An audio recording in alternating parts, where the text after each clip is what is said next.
भगवान बुद्ध के समय एक सास एक बहू थी। एक दिन सास अपने घर पे एक ईख लेकर आई थी। ईख लाकर दरवाजे के कोने में रख दी। इसके बाद उसी घर पे वो सास थोड़ा कुछ काम आया, वो काम से अपना बाहर चले गए। बाहर जाने के बाद सास बाहर जाने के बाद उसी घर में एक भंते जी भोजन के लिए आए। आने के बाद अभी घर में बहू थी। बहू को मन में आ रही, हम बहुत समय से कुछ दान नहीं दिया हूँ मैं, इसलिए मेरे घर में तो ईख है, मैं ये ईख दान दूंगी। ऐसा करके वो दरवाजे के कोने में जो ईख का डंडा था वो लेकर उसका जूस किसी तरीक़ा से निकाल कर वो भंते का पात्र में दान दी। दान देने के बाद अभी वो बहू को बहुत खुशी है। अरे जीवन में मैं इतना बड़ा पुण्य करके, कितना पुण्य करने का मौका मिला, भंते जी मेरे घर पे पधारे, ऐसा सोच कर वो खुश थी। इसके बाद वो सोची भंते जी को और भी कुछ दान देना चाहिए। घर में थोड़ा चावल रखा हुआ था, उसी चावल से वो भात पकाकर, चावल बनाकर वो भंते जी को दान दे दी। अभी दान देने के बाद और खुशी आया इसका मन में।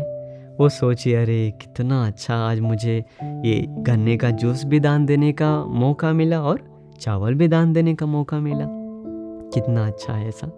ऐसा सोचकर वो दान देकर भंते ही चले गए और वो खुशी से थी।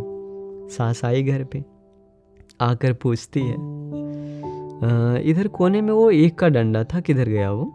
बहू कहती है वो ईख तो मैं दान दे दी सासू माँ। तुम दान दे दी?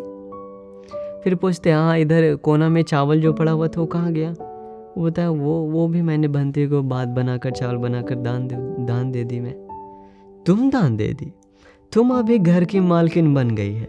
ऐसा करके घर में एक लकड़ी का कुर्सी था, कुर्सी उठाकर सीधा बहू का सिर पे मार दिया। मारने के बाद पूरा खून बहने लगा सर से, पूरा खून बहने लगा, रोने लगी। लेकिन वो एक चीज याद कर रही थी, क्या? भगवान बुद्ध का ज्ञान।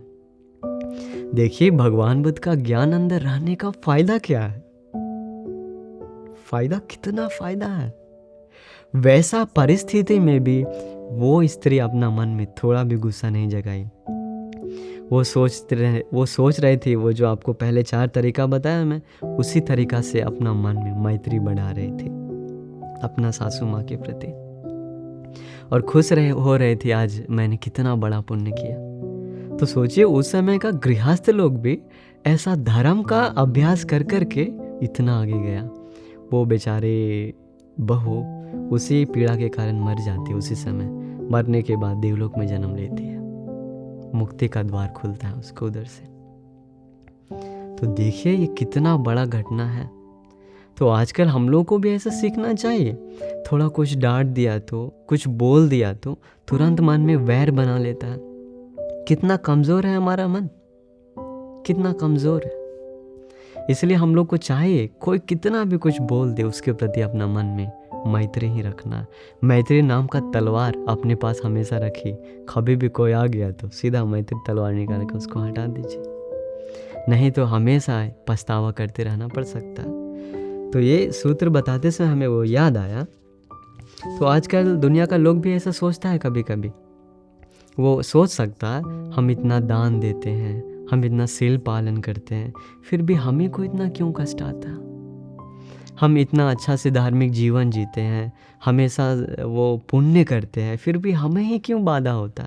हम इतने सारे लोगों को मदद करते हैं, फिर भी लोग मेरे साथ धोखा करके क्यों जाता? ऐसा विचार आ सकता।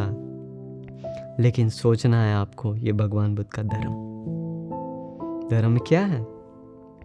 हम जैसा चाहते हैं वैसा ही दुनिया में नहीं देता।